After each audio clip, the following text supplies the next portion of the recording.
Well, welcome to step 4 of the 7 steps to self-hypnosis. We're getting somewhere. Let's have a brief recap. In step 1, we learned to stop. Stop what we're doing, put everything down. In step 2, we learned to sit, to let go of activities that concern the past, the future, even the present, what's happening, letting go of the activities, the need to analyze or to change. And we're encouraged to just sink a little further, to rest, just rest. From that position of rest, we allowed our sense of awareness, our attention to reach and roam about the various elements of our sensory experience, really just to go anywhere, again, without judgment, without memory, without any preconceptions, just examining raw experience.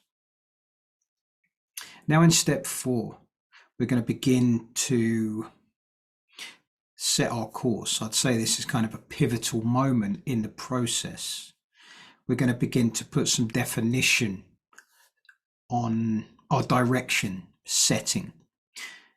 Essentially, you can set your intention for what it is that you now wish to do.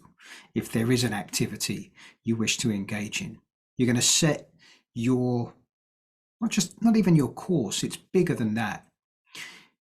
It's closer to a legacy statement. A legacy statement.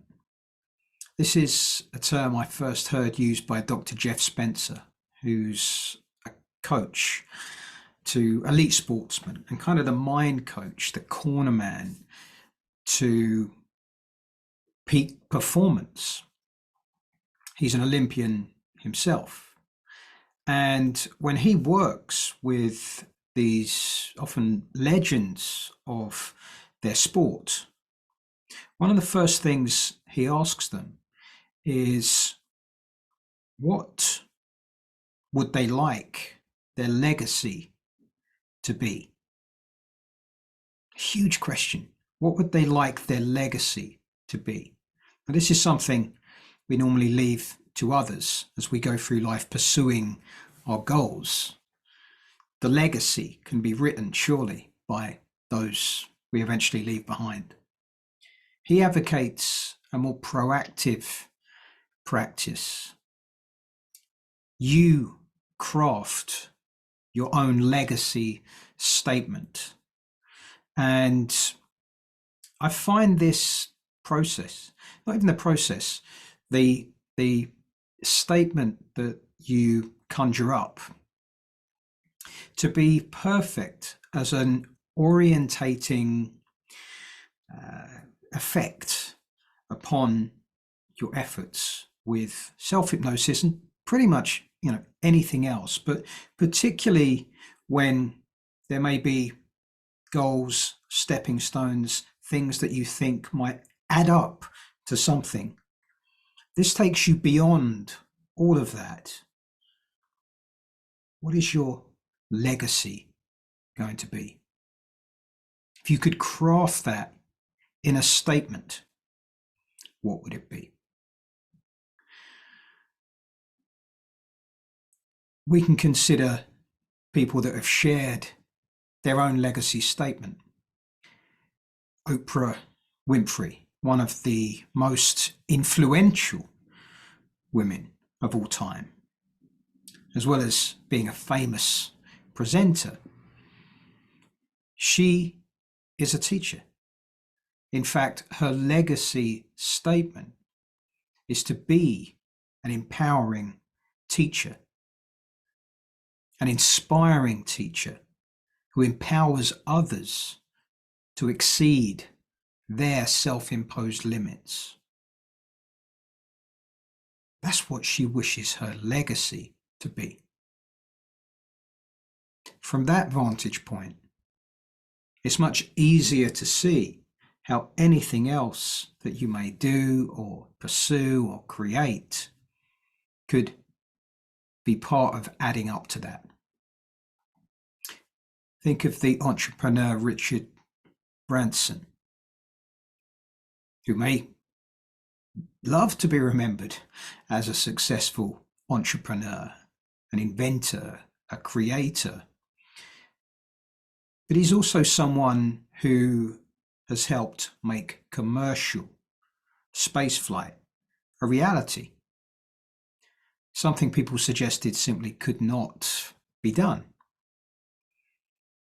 He wishes his life legacy to simply be someone who embraced fun and learned from their mistakes throughout their life journey. That's it. That's the orientating force. So as we dive into this step, we're actually going to spend a few minutes having a go at crafting your legacy statement. If this all seems a bit heavy, then I encourage you to use the exact same process and create mini legacy statements for very specific areas of your life. What will your legacy be as someone's child? What will your legacy be as a parent? What will your legacy be in the kitchen? It can be as heavy or as light as you wish. What will your legacy be, as a brother, as a sister, as a father? If you could craft that. So again, step 4 is where we set our key orientation. It's an orientating event. This is before we really begin delivering suggestions and imagining specific scenarios and steps. First, before we set off, we're going to align ourselves once again. So you could think of it like a North Star, that bright star illuminating your path, completely aligning your actions toward achieving it.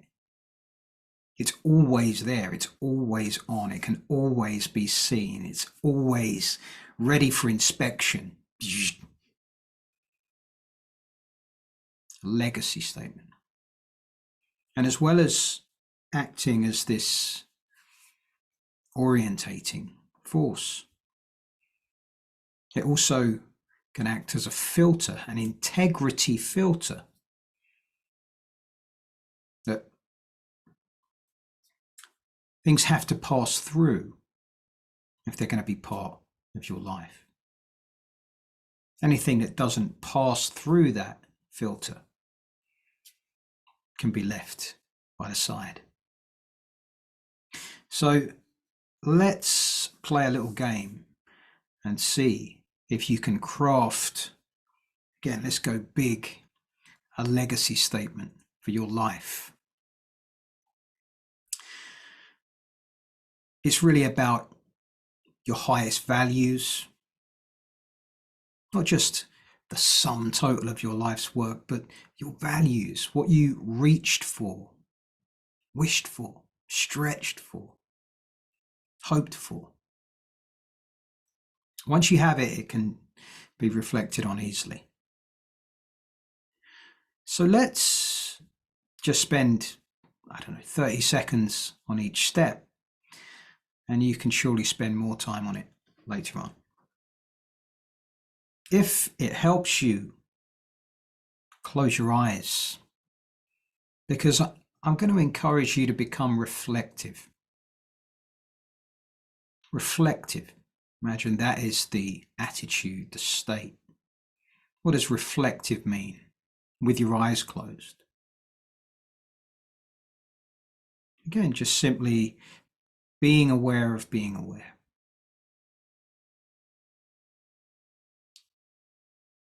And imagine your sense of awareness could explore your past and identify experiences that have shaped you in some way. Perhaps experiences where a value that you hold dear played a part. Just this reflection. Again, you don't have to search, don't have to delve too deep. Just be open, just be curious,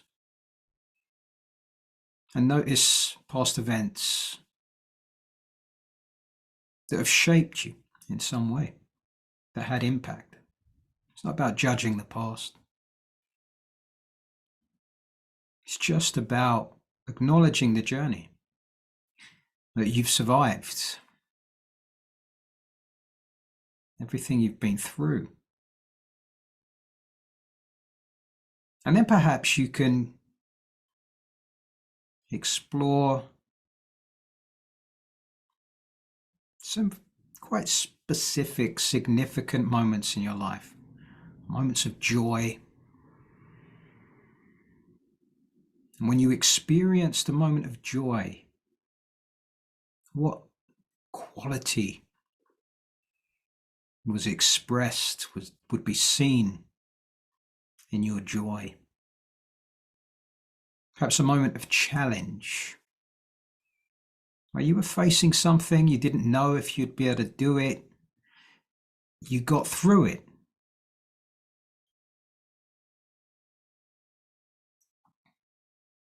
A moment of love, perhaps that surprised you or consumed you or lifted you up or saved you.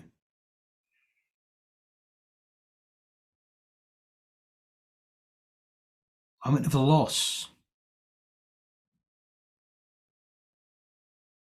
facing that challenge of grieving.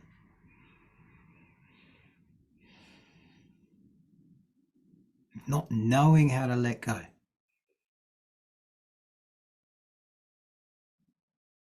And moving on. Perhaps a moment of success, any point in your life. As you reflect on these experiences, it's not just about what's happened, it's about what they revealed about you and your capabilities, your capacity. What strengths showed up for you during these times? What qualities? If you could name one of those strengths or qualities.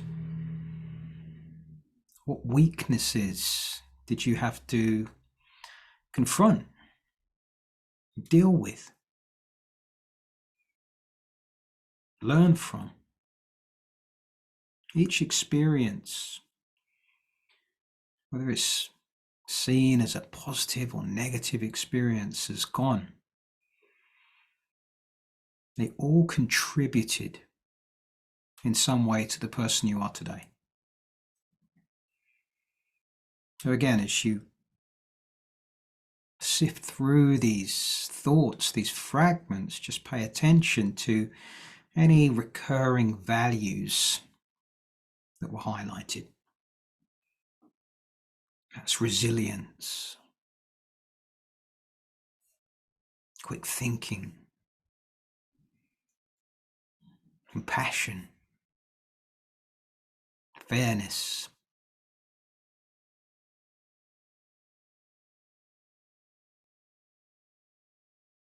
These values are the cornerstones of your character, and they can form the pillars of your legacy statement.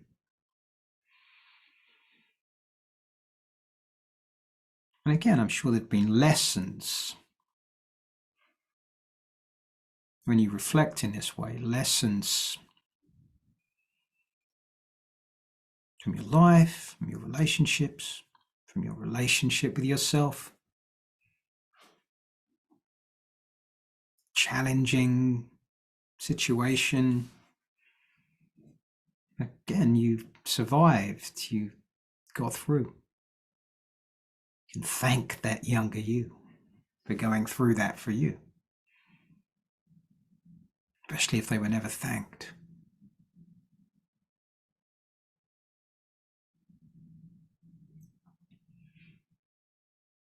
And you can think about your inspirations, what inspires you.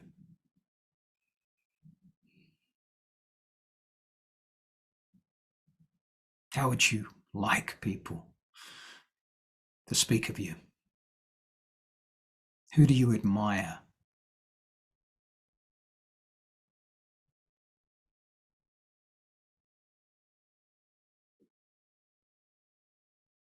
Now again, with your eyes closed, I'm going to ask you to use your imagination. And if you're one of those people who doesn't have an imagination, then you can surely pretend and get a sense of pretending. Get a sense of yourself out there being the person you wish to be in this world. Imagine scenarios where you are showing up in that way, standing how you stand, moving how you move, relating to others, to the world, and get a sense of those values shining through. However you imagine that. Is it in posture, the breathing, the gestures, the words? And get a sense of yourself in a real life scenario, perhaps work or family or hobbies or performance, where these values come to life. How do you show up now? What resources do you have now? Enjoy. Again, engaging the senses. This is your legacy in action. This is where your values are expressed and realized. So you can open your eyes and you can put pen to paper and articulate from that place of reflection your life legacy statement. What will your legacy be?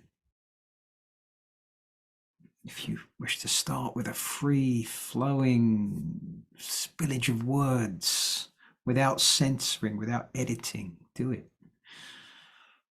And then comb through it. Trim it down. And then write it in the present tense. Not, I want to be known for my leadership and kindness, but I am a leader. I am kind. I am known for my leadership and kindness. What's your legacy statement?